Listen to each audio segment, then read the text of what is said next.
Jonathan Anderson is an artist, art critic, and associate professor of art at Biola University. His research and writing focuses on modern and contemporary art, with particular interest in exploring its relations to religion and theology. Professor Anderson has published essays in several journals, some of which include Religion in the Arts, Christian Scholars Review, The Christian Century, Siva Scene, and Cultural Encounters. His writing also appears in edited volumes by Biola University Press, InterVarsity, Erdman's, including a widely read essay called The Invisibility of Theology in Contemporary Art Criticism. Most recently, he is a co-author with theologian William Dearness in the book Modern Art and the Life of Culture, the religious impulses of modernism, which I strongly urge you all to read if you haven't yet. Jonathan will be speaking to us today about post-secularity and the return of religion in contemporary art criticism. Please welcome Jonathan Anderson. It's wonderful to be here with you all. I'm a huge fan of ASCHA, and it's just a real pleasure to be with you, and I really look forward to what we're up to today. So to reboot the conversation just a bit and trace some of the threads that Ron already has, in 2004, James Elkins published his well-known meditation on the strange place of religion in contemporary art, a book that has become an important landmark in the history of the discussion that we're having today. On the one hand, it managed to draw attention to broader debates that had already been going on in the humanities about a post-secular, even a theological, turn in academia at large, a turn that has been slower and I think more convoluted in the academic art world. On the other hand, it also provided a significant articulation of, and point of focus for, some major difficulties that have hampered this discourse within the disciplines of art history and criticism, difficulties that I'll say a bit more about here in a minute. Much has happened, however, as Ron mentioned, in the 13 years since the publication of Elkins' book. For starters, religion has become more visible in contemporary art. Numerous renowned artists today are making work overtly engaging religious themes and references. Mark Wallinger, Chris Martin, Theaster Gates, and many others leap to mind immediately. And actually the kind of front image I've chosen for today is from Mark Wallinger, a work called Via Dolorosa, in which he's taking the film, the section of the film from, Franco Zeffirelli's Jesus of Nazareth from 1977, and blocked out all but 10%, the outer margins of the film, and just run the passion scene all the way through, which is, I think, a kind of nice icon of religion today, the strange place of religion today. And many more are accepting commissions to place work in churches and other religious institutions.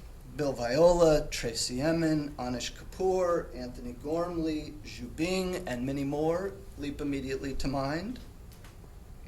Furthermore, in the past few years, a number of contemporary museums and galleries have curated major exhibitions on the subject of religion. 100 Artists See God corresponded with the publication, appeared just after the publication of Elkins' book. Traces of the Sacred at the Pompidou in Paris, The Quick and the Dead at the Walker in Minneapolis, The Problem of God in Dusseldorf, and so on. Many more, in fact. We have also seen the publication of an increasing number of new books and journal articles on the subject. Indeed, several of us in this room have contributed many pages to this topic. In short, it seems to me that we are justified in referring to a return of religion in contemporary art. These developments are all very important, and I'm very much looking forward to the ways that we'll explore them together today in many of your papers. However, I want to focus my attention more narrowly on the last facet of this return, namely the ways that the return of religion is functioning in the writing about contemporary art. Because in fact, that is the primary concern of Elkin's thesis, as I see it, as I read him. His book was not concerned with the absence of religious content in contemporary artworks, as much as it was with the fact that this content does not have a place in the talk about contemporary art. To quote his concluding paragraph, it's impossible to talk sensibly about religion and at the same time address art in an informed and intelligent manner, even though he champions that very task, adding it's impossible or it's irresponsible not to keep trying. To distill his argument a great deal, the strange place of religion in contemporary art is that religious content actually appears repeatedly in contemporary art, and in modern art, for that matter. But the critical methods, theories, and narratives that have fashioned the grain of 20th century art discourse have rendered this religious content largely invisible and uninterpretable. In other words, Elkins believes that the strangeness of religion in art does not reside in contemporary art making as much as it does in contemporary art writing and art teaching and art speaking. In the years since the publication of Elkins' book, this has been changing. As I've already alluded to, many recent books, essays, exhibition catalogs, and conferences have been devoted to precisely this kind of talk, even including several new university textbooks. Religion has not only become more visible in contemporary art, it's also become more discussable. Yet many problems and confusions persist. In particular, it's become increasingly clear that when scholars speak of the return of religion, they're referring to different phenomena, understood through different interpretive lenses. So if we're going to think together today about the place of religion in art over the past 13 years, and if we're going to take up Elkins' call to keep trying to talk sensibly and intelligently about religion and contemporary art, then part of what we must do today is to reflect on the ways that we've been talking and writing about this topic. So I'm a critic. What I really want to do is focus on artworks. That's where the ball game is played, I think. But today I'm going to back up a bit and talk about the writing of criticism. So that's my aim this morning, to survey the primary ways that religion is reappearing in the writing about contemporary art, and to more closely examine the assumptions that govern how religion is handled in that writing. Obviously, I need to leave lots of things unexplored this morning, but at very least, I want to propose a general taxonomy that identifies 4 interpretive horizons along which this return is occurring. I'm going to propose 4 of these. Religion is appearing on a political horizon that's oriented by the collapse of leftist economics and the rapid expansion of globalized capital. Secondly, a sociological horizon that has emerged at the intersection of religious studies, visual culture studies, and social art history. Third, a post-secular spiritual horizon, for lack of a better phrase, that's oriented toward art's potential to foster the re-enchantment of modern secularity. And fourth, a theological horizon, in which the meaning of God and of God's relation or non-relation to the world is once again in play in the interpretation of contemporary artworks. I want to highlight the importance of each of these, but I'll argue ultimately, even if briefly at the end, one, that it really is the 4th horizon that is the impossibility at the center of Elkins' thesis, and secondly, that although it remains the most undeveloped and questionable form of the 4, I think it's potentially the most generative and interesting to me. Good? Is that all right? So we'll jump in. That's the kind of outline for the talk. So first, the return of religion on a political horizon. In December 2007, Art Forum asked a number of prominent critics and curators to identify the best of 2007. Most of the contributors built short lists of the most innovative and historically important exhibitions of the year. Benjamin Buchloh bypassed this convention and instead devoted his entire word count to grappling with a single work of art that baffled him: Gerhard Richter's massive stained glass window commissioned for the Cologne Cathedral. What could it mean for Richter, an artist long championed by Buchloh, to not only be invited, but also to accept a commission for this overtly liturgical space? Buchloh offers his best explanation from the get-go of his essay.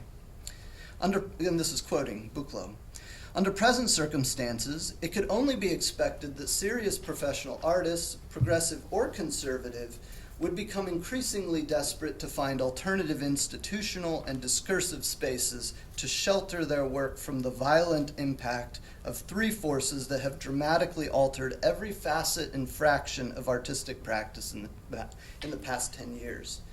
First, digital electronic technology. Second, the globalization of capital. And third, the monolithic power of an industrialized art market that aspires to a fast and final merger with the fashion and music industries." I love it. As Buchloh sees it, the return of religion, or at least to religious spaces, is primarily intelligible as a flight from the technologized, financialized violence of contemporary life and its markets.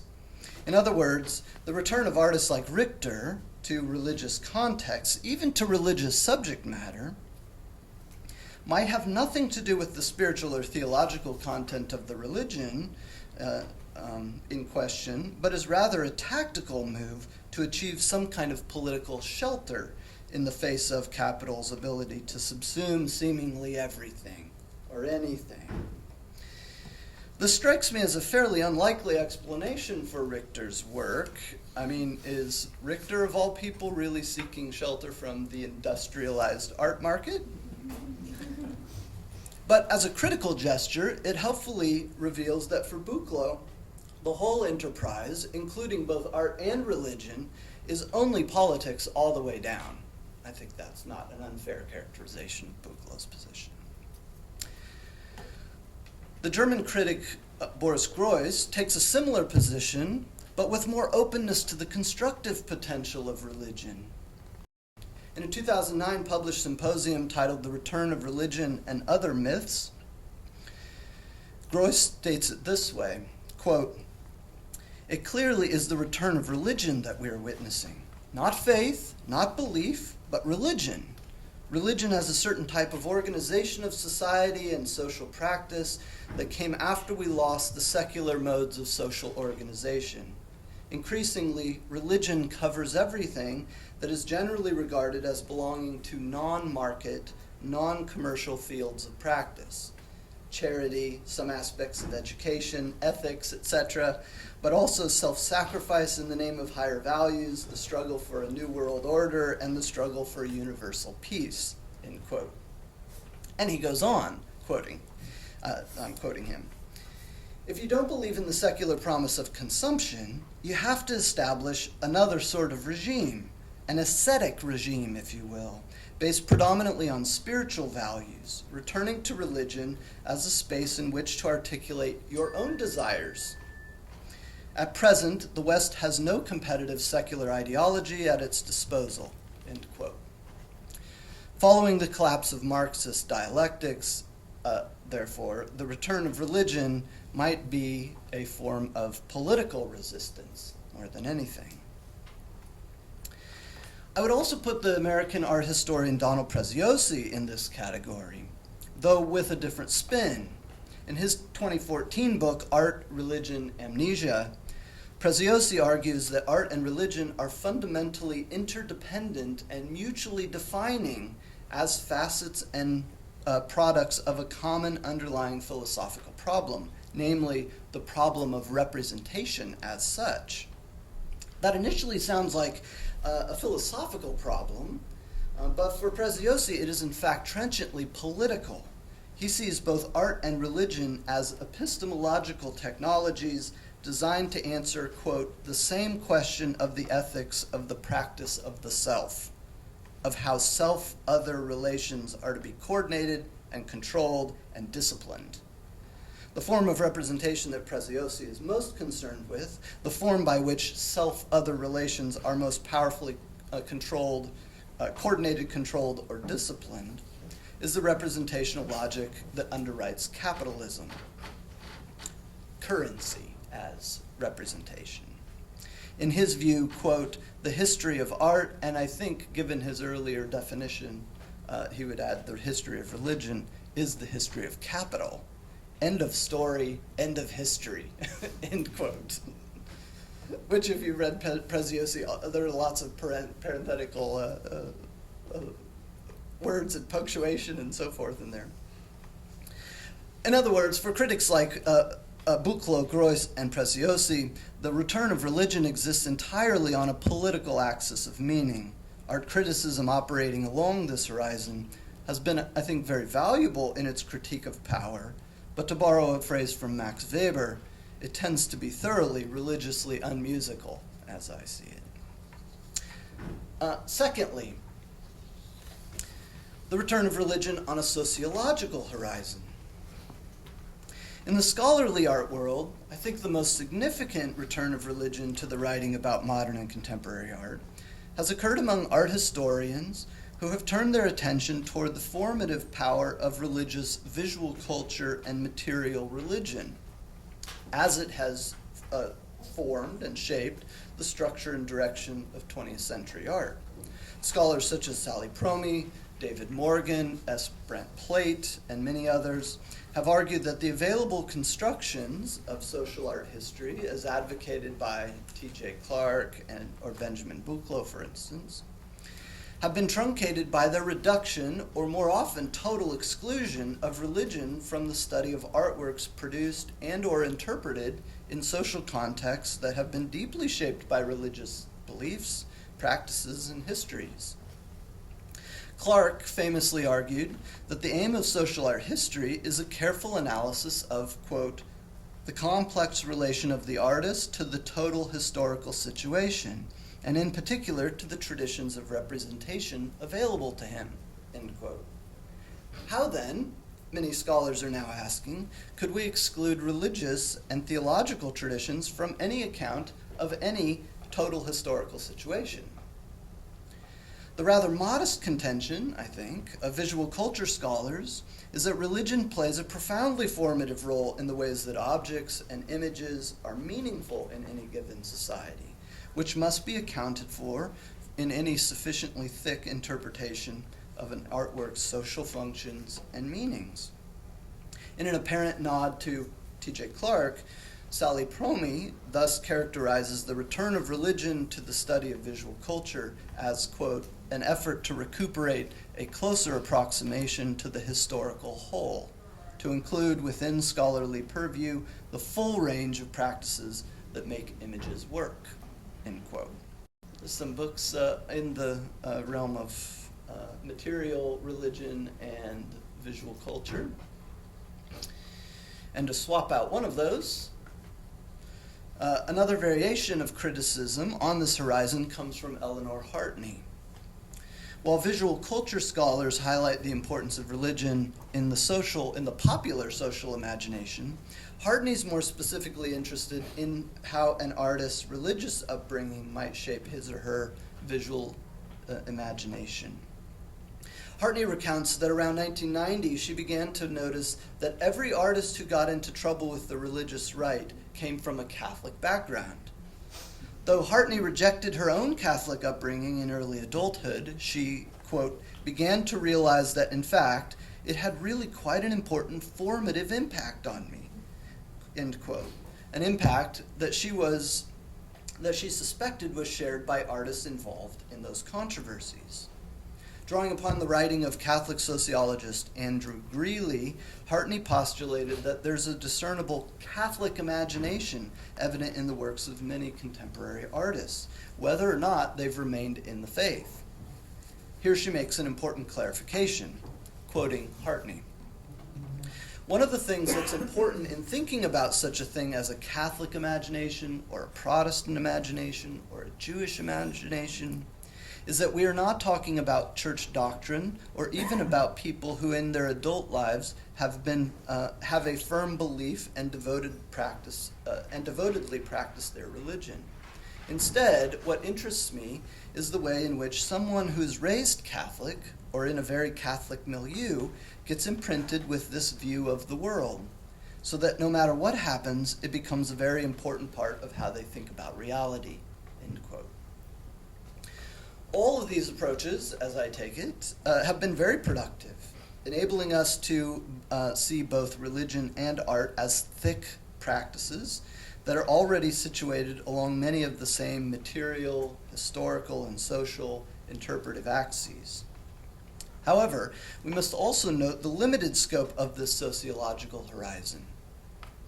The particular practices and theological commitments of the religious backgrounds in question are taken seriously as sociocultural forces, but not always as practices or beliefs that one would want to hold as a scholar interpreting an artwork. In fact, rarely so is that where the religion is engaged. In other words, interpretation on this horizon, to quote Gordon Graham, proceeds with, quote, the detachment of the observer rather than the attachment of the adherent. Visual culture scholars have begun looking at the stream of religious thought running through 20th century visual culture, but they rarely consider it a viable option to be looking along them, in them.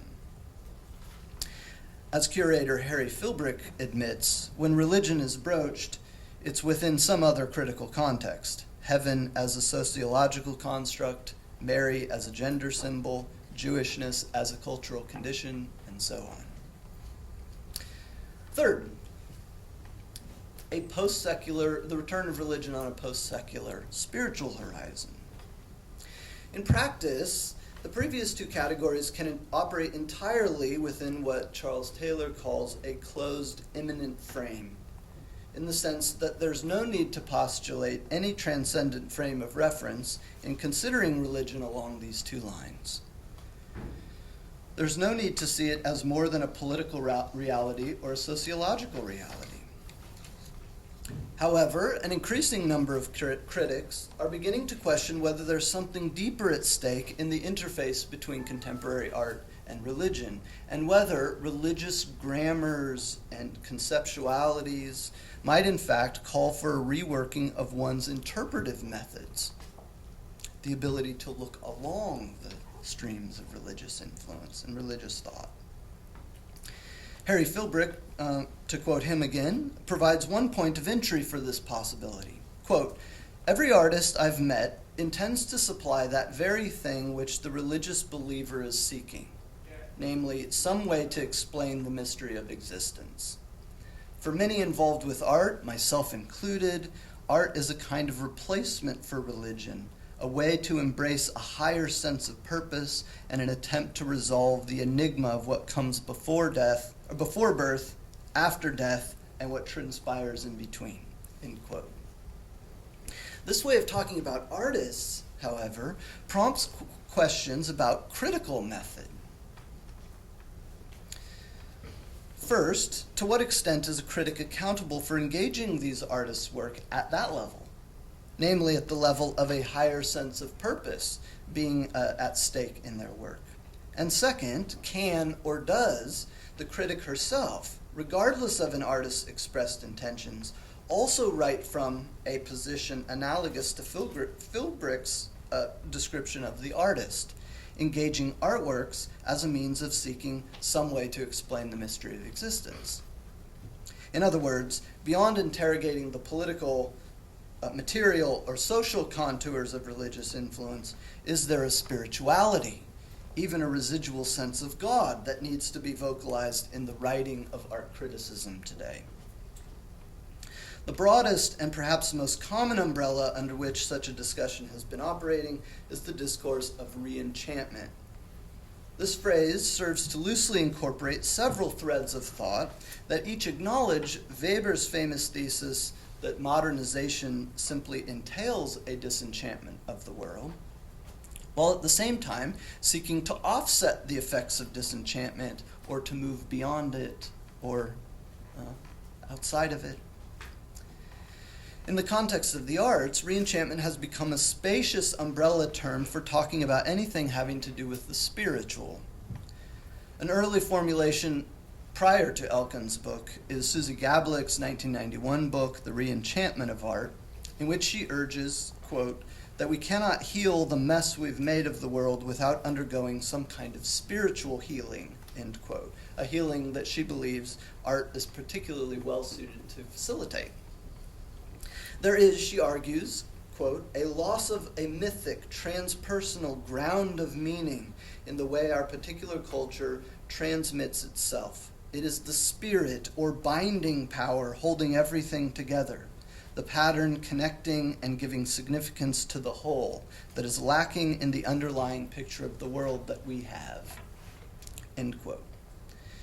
Following Gablick, others have devoted themselves to recovering this transpersonal ground of meaning, not only in the ways we make, but in the ways we speak about artworks, and in the ways that we consider them worth speaking about.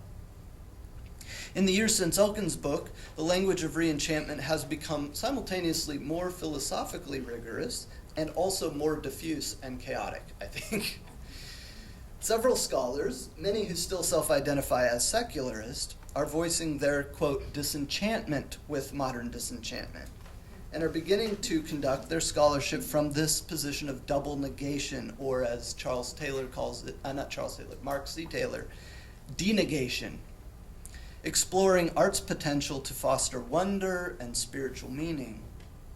This body of literature almost always incorporates a political and sociological framing, but it insists that these are grounded in spiritual and theological crises, which must be allowed into the interpretive encounter with the artwork.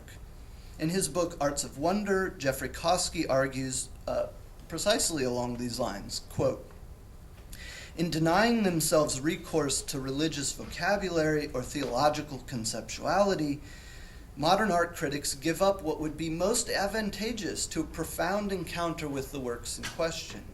Religion and theology have let me name what the art critic often names and addresses with only limited vocabulary. In this sense, it lets me prolong the encounter with the work of art, deepening the event of its coming intimately over me and bringing its strangeness to light, end quote. Koski's aim is not to revive religious belief,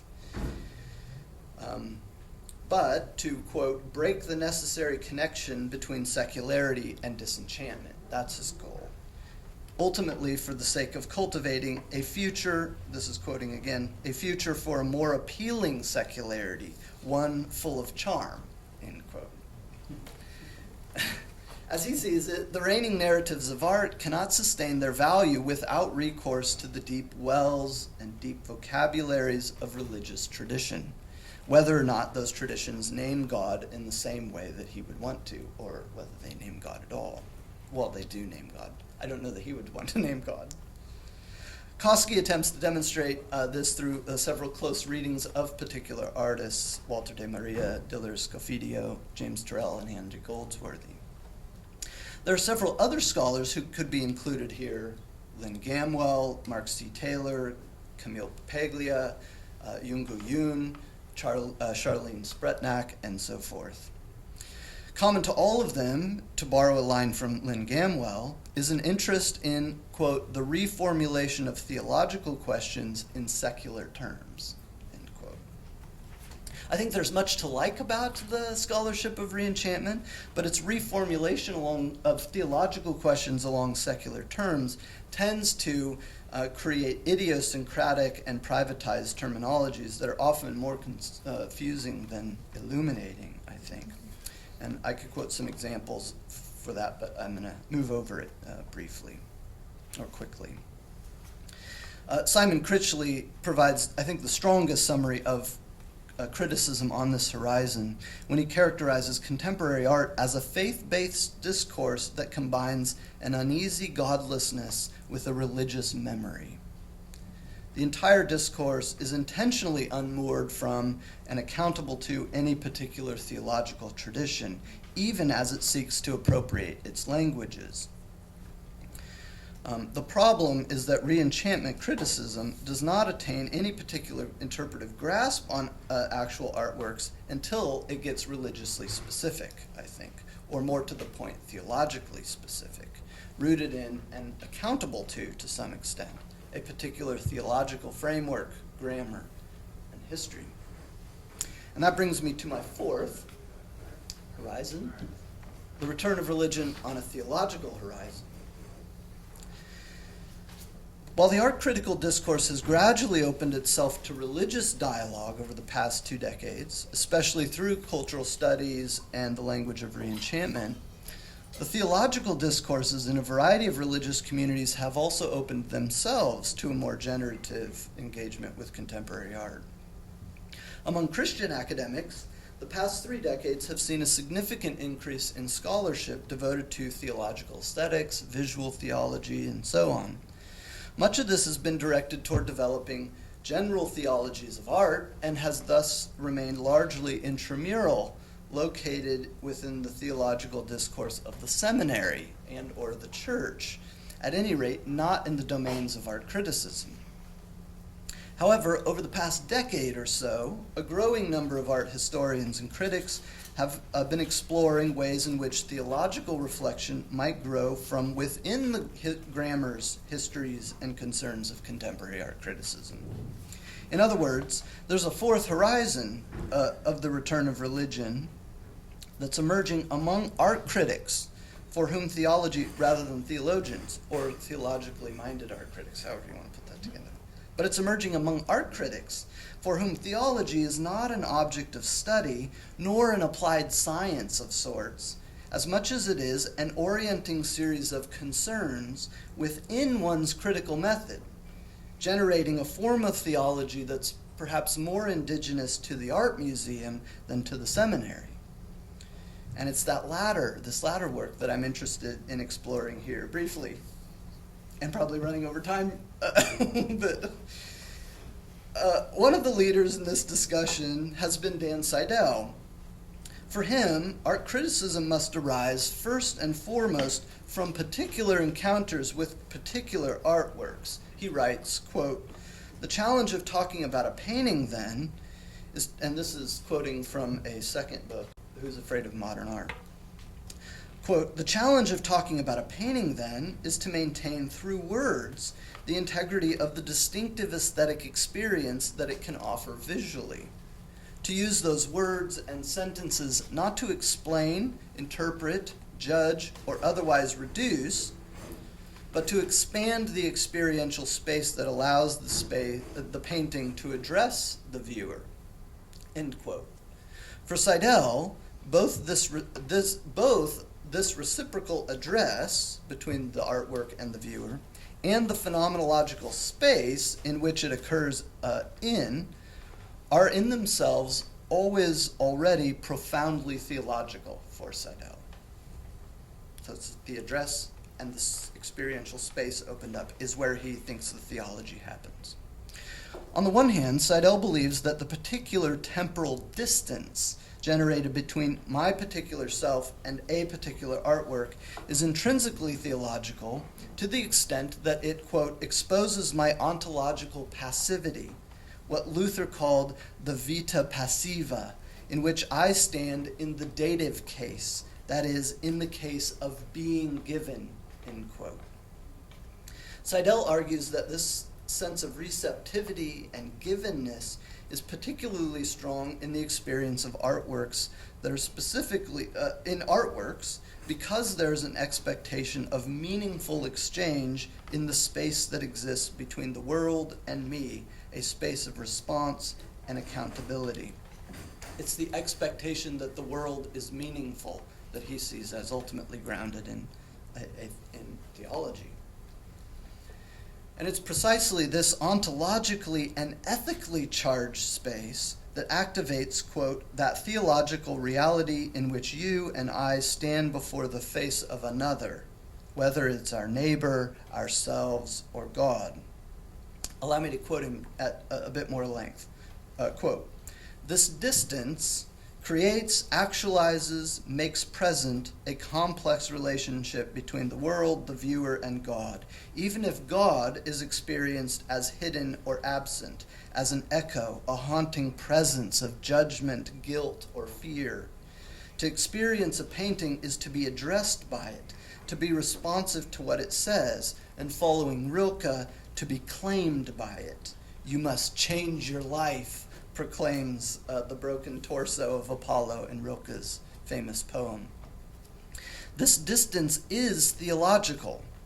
As Rowan Williams has written, to be absorbed in the sheer otherness of any created order or beauty is to open the door to God, because it involves that basic displacement of the dominating ego, end quote. Thus, for Seidel, the work of art criticism potentially always includes theological lines of questioning by virtue of the fact that the presentation of the art object presumes the meaningful distance between selves and things. Just as a clarification, however, we need to be careful about what we assume Seidel means when he describes the mutual address between viewers and artworks as theological. He does not mean that theology, which unfortunately is often just taken to be systematic theology, which is good, but that's not that's not the only mode of theology. He does not mean that theology is summoned into the critical moment as a means of resolving problems. To the contrary, Seidel believes that theology, quote, "often makes the world more impenetrable, mysterious, and frustrating to me, creating discontinuities and sharp edges that confuse and anger me," end quote. For Seidel, theology functions at the same level of existential responsiveness revealed by the artwork. Quote, "Theology is always already interwoven with the troubled conscience of the one doing it, the one who stands before God and the world and knows that he or she must give an account for the meaning of things and the meaning of their life and so forth." The function of art criticism, then, for Seidel, is to expand the hermeneutical space in which this accountability can be worked out and brought to maturity, always in relation to particular artworks. It's criticism, it's not theology proper. As he writes, quote, "Theological reflection on art does not begin with abstract concepts like beauty, but in the tall and dangerous grass of the studio, in the anxiety and pressure of the technical and vocational decisions that confront the artist moment by moment. A work of art is an event which unveils a world, and in the process makes a claim on its audience to believe in it." So for Seidel, then, theology emerges as a kind of ad hoc grammar that's necessary for responding and giving an account for the charged distance, meaningful distance, that's been opened between the work and the viewer. Two quick notes, and then I'll wrap up, about the theological horizon. For Seidel and others, it's not constrained to the artist's intentions, whether they be theological or atheological, any more than any other contemporary critical method is constrained by the artist's intentions, whether they be social, feminist, post-colonial, or whatever kinds of criticism. You don't have to locate the meaning of the work in the mind of the artist. Theological criticism is rather a matter of drawing out the theological implications and resonances that the work calls forth. For the same reason, theological art criticism is not dogmatic. Its purpose is not primarily to serve the church or to persuade readers to believe in a certain way on a large scale. Rather, the purpose is to persuade readers that there are theological dimensions of particular artworks that must be included in any thick and substantive reading of the work. There are several other critics that we could include here. When James Romain, for instance, writes about Richter's Cologne window, he wants to know how it functions on a theological, not just political level. Ron Bernier has written a fantastic book on Bill Viola and apophatic theology, which he provocatively subtitles, I think, A Visual Theology. You should read it. Okay, in closing, my proposal here is that there most certainly is a return of religion in contemporary art criticism, but it's by no means univocal. I've identified at least 4 different hermeneutical horizons along which the return is currently operating and being made intelligible. In theory, these 4 horizons are not incompatible with each other. They're each attending to legitimate contexts that can and should be taken into account in our critical engagements with contemporary artworks. And I'm looking forward to the ways that each of you will open up work today on one or more of these horizons. However, these horizons do tend to adhere to different commitments, and they tend to pull in different directions. It's been relatively common for symposia and publications on the return of religion to ignore the 4th horizon altogether. It remains the most underdeveloped of the 4, and it is the one that, despite weaknesses, holds, as I see, the most unrealized potential. And I think it cuts to the heart of Elkin's thesis.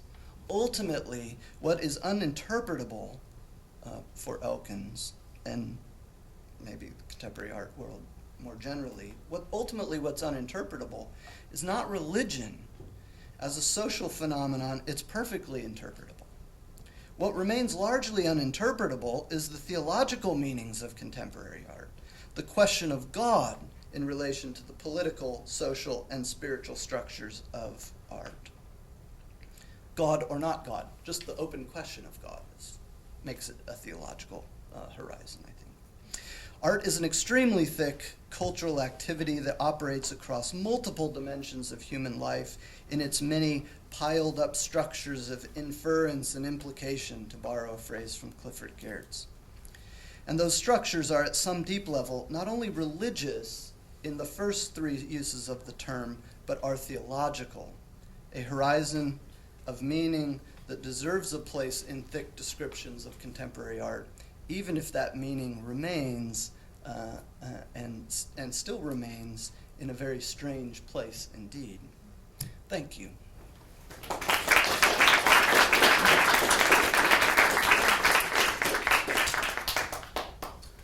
So I would love to take any questions or comments that you might have about this. Yeah.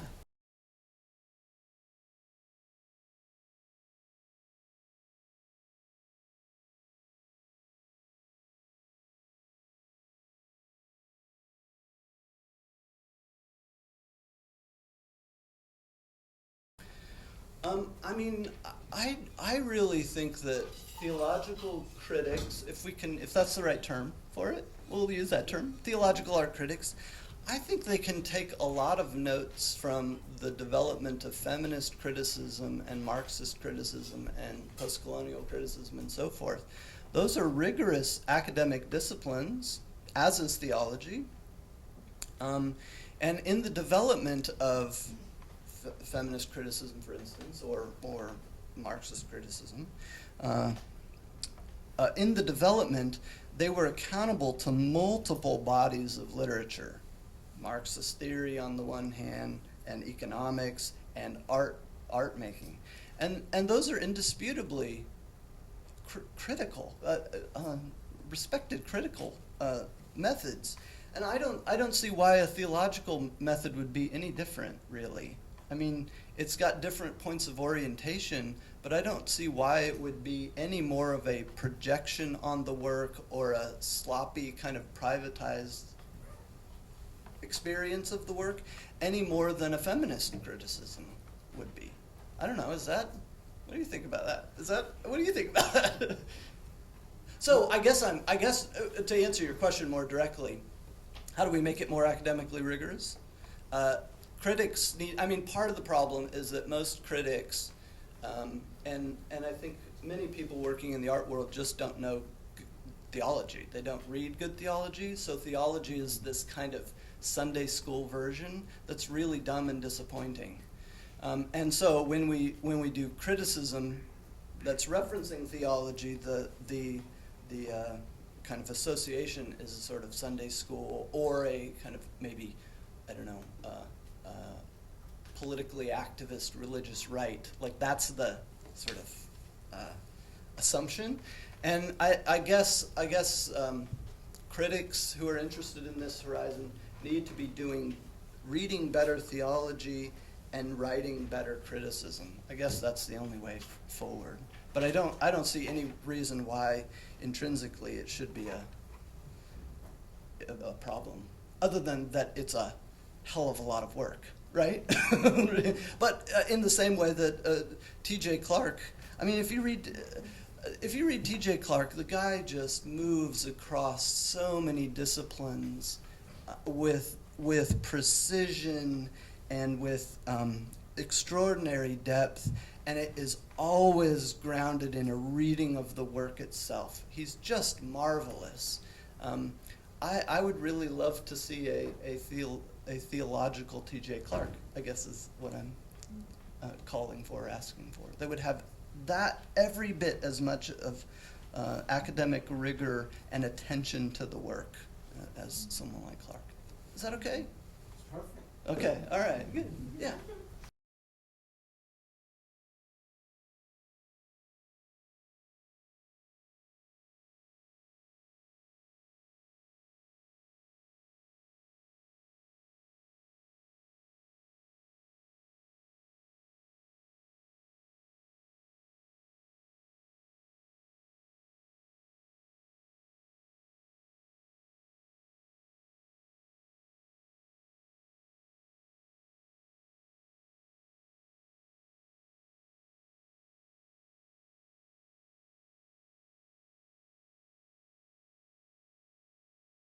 I think for theological criticism, or any criticism, to really be good criticism, it has to emerge from from being addressed by the work. I think that's right. It's always, criticism has to be about opening the space, the meaning of the work itself, and that starts with the address.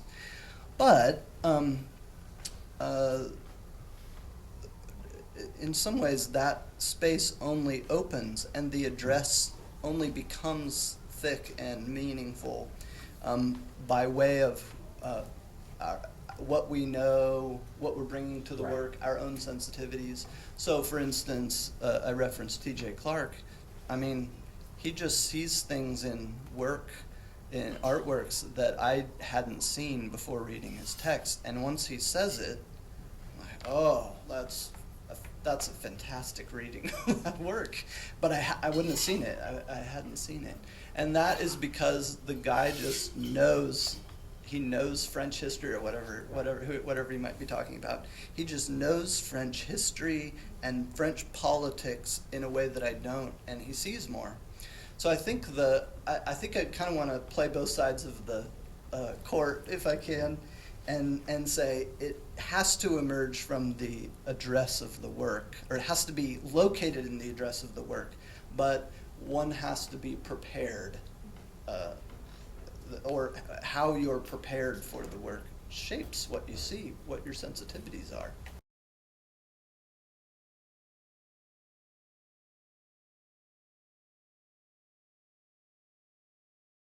Yeah, I think so. And that's, I mean, so because of that, I'm not so much in saying that I'm most interested in the fourth horizon here, or work on the fourth horizon. I'm not arguing that everyone should work here. This isn't a call to shift all the attention here. It's more a call for people who are also interested in the theological meaning and experience of artwork to grow deeper in their writing of criticism, and to wrestle with work on a theological horizon in public, put it in writing, and do it better and better, right? In the same way that I want critics exploring the rest of those. Like, I don't want to be dismissive of Buchloh. I want him to keep writing. I just think it's, I need something else out of the work, I guess.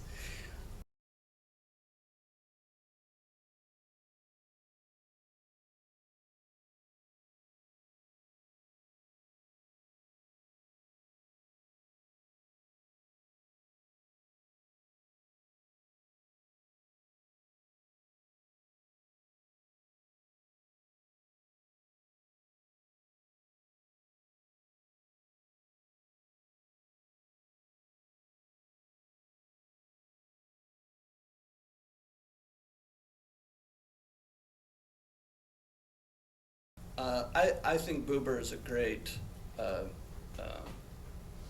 point of reference here, and would be for Seidel. I'm pretty sure Seidel quotes him. And for Buber, it's not just like I and the thou of God. It begins with the I and the thou of anything that's regarded as meaningful. That opening of the distance between I and thou is, as Rowan Williams said, the openness to thou, the thou of God. I think that's right. As to the second one, the concern that theology is too personal.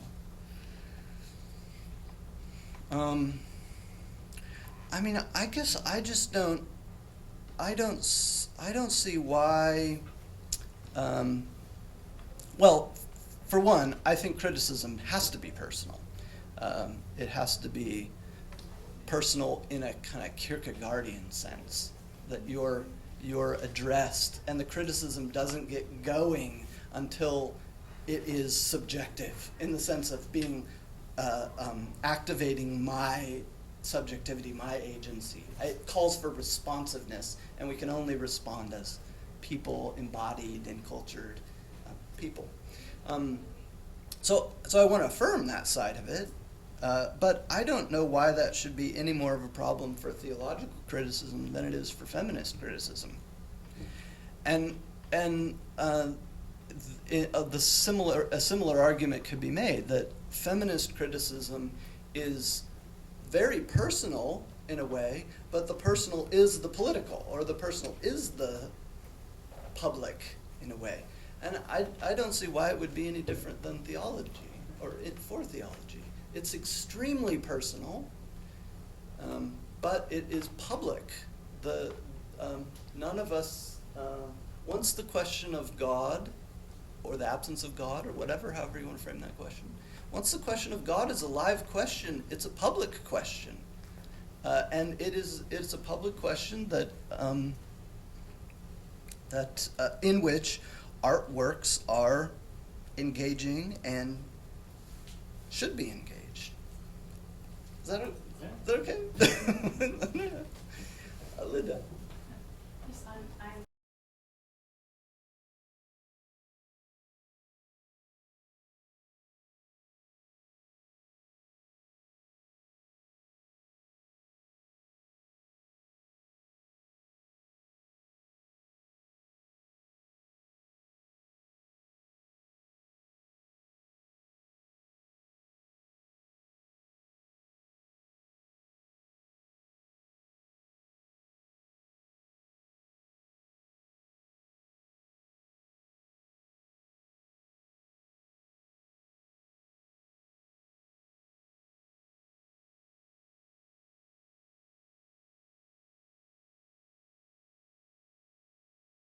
I agree with that. I think that's one of the reasons why I see so much generative potential there. As long as we don't sort of spin off into kind of denominational debates, as long as this is approached with a willingness to open up theological discourse about artworks rather than trying to ratchet it down, close it down, to a particular theological kind of doctrine or something like that. As long as we don't do that, I think this has just loads of potential. Yeah, good. Yes? I really appreciate the taxonomy that you developed because it helps get the lay of the land. I have kind of three different points that I hope I can link together so it doesn't seem like I'm offering a response to your paper. And, but the first is that I think that to pick up on Linda's point about theology, I mean, part of the challenge, I think, is that theology doesn't have a clear canon of interpretation when it comes to art. And oftentimes when theologians engage in the consideration of contemporary art in particular, but art in general, it's to shore up or to engage in some kind of doctrinal repair. And they inevitably, and this goes for even people like von Balthasar, to a certain extent Williams, they treat the artwork as secular. And so part of the problem, or I think one of the benefits of the kind of move through the post-secular spirituality, is it actually suggests that the art itself is theology, Yeah. right? So there's a need for theologians to actually Yeah. change the whole purpose of Yeah. why they're doing theology. Yeah, right? yeah. They need to think about it less in terms of doctrinal repair and more in terms of like what do we do to understand God's revelation of the world around us, right? And that does privilege certain traditions that have a history of viewing visual culture non-reactively, right? Yeah. The other thing is that if we did buy into this, and I'm excited by this, there are all sorts of things that have happened in the history of art because of the foreclosure of religion that have affected the way we tell the story. To give an example, I recently did a conference at the Detroit Institute of Art on art as ritual. And one person that this came out of when I was doing the review, because we had such a racially diverse crowd that were coming to it, and there's so much diversity in the artists, is I had to do Betty Saar in my opening remarks. And Betty Saar is someone who gets missed in many contemporary art reviews of performance art and ritual. She was an innovator. She was African American, largely is overlooked by, they focus on Yves Klein, Yoko Ono, Matthew Barney, yada yada. Right. And so what is the role for, maybe one of the roles for theology is because theology itself has focused on unearthing subaltern voices, bringing in marginalized perspectives. Maybe one of the gifts that theology can do is not just to interpret art, but also to actually tell the history differently. Yeah. And then the final point, I apologize for going on, That's good. is it seems to me that there's a lot of emphasis on visuality in your presentation and on your taxonomy. Mhm. There isn't a lot for performance. And it seems like the interaction between theology and art would be very different from, say, when you're being addressed by a work to where you're taking part in a performance. Yeah. And Yeah. it seems like that's another area, and I apologize for going on. No, that's good. The last point about the visuality, emphasis on visuality versus performance or space or whatever, I think is right. Partly that's an effect of the fact that I just quoted Seidel, and Dan is so thoroughly preoccupied with paintings, right? He doesn't care about. I shouldn't say that. He cares about art, but painting for him is what he cares about. So I agree that needs to be opened up to include lots more, and it easily could be, right? So that you have theology of the body, theology of action and ritual and so forth. It'd be pretty easy to open that up. On your second point about the opening up of art history, rewriting of art history, that's certainly something I'm very interested in. It was, I think, maybe the overriding concern of our recent book, and I think now is a great time to do it. That art history has been, particularly the ways that we have told the narrative of 20th century art, has been built largely around a secularization thesis. I think that's right. And as that secularization thesis, namely that modernity entails secularization, meaning, which is often taken to be, modernity entails a decline of belief, which is not what secularity is, but that's the secularization theory.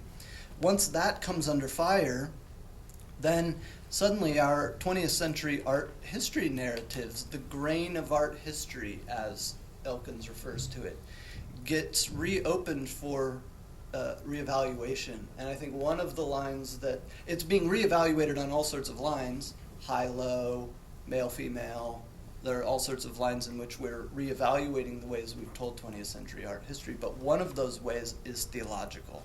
You can, I think, rewrite 20th century art history with more attention paid to the religious contexts in which it emerged, and what I take to be essentially theological concerns that are running through it. And that doesn't mean that you choose a whole different set of artists, right? I mean, in our book, those are all canonical artists. We've just brought to light different ways of reading their work and different contexts that we're interested in reading their work in, and it causes the weave of art history or the grain of art history to run a little differently. So I'm very interested in that, and call anyone else who's interested in that to be writing on that. Does that Thank you. address? I appreciate it. Yeah. And I appreciate your comments a lot. Yeah, thank you. Do we have time for Probably one more. one more?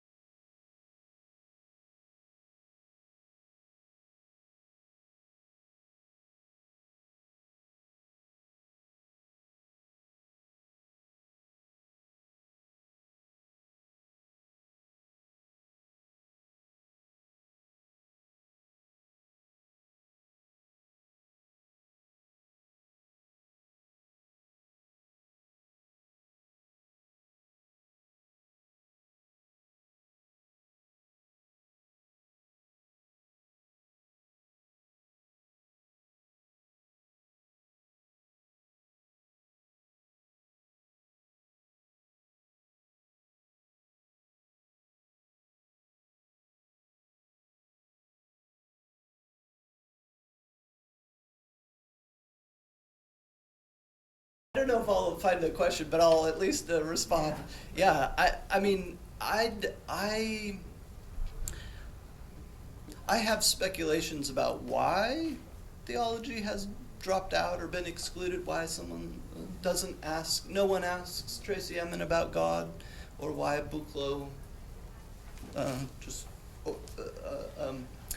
doesn't pay attention to, doesn't even consider the possibility of a theological horizon with someone like Richter.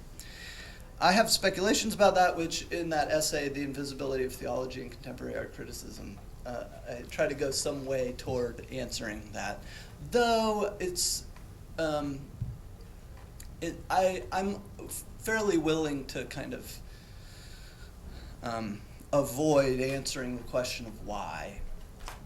But instead champion the project of doing it, answering a kind of theological call from the work. And as you point out, in all of those instances, really the argument could be made here, is being made here, that with someone like Tracy Emin or Richter, or go through the artists, there are really lots of them, if you're ignoring the possibility of theological interpretation of the work, you're not doing good criticism, right? Like the problem is, I mean, and that's not to say, you have to do everything with criticism, but someone has to be accounting for the theological meaning of these works. Otherwise, our criticism is truncated. It's a question ultimately of not pushing a theological agenda here. It's a question of doing good, thorough criticism, accounting for the work and the way that it addresses us. And I think all of those examples that you point out and many more are a case enough for the theological being necessary to doing good critical response to these artists' work. Is that okay? Yeah. Good. So we're out of time? I think we are. Okay. Thank you so much. Thank you.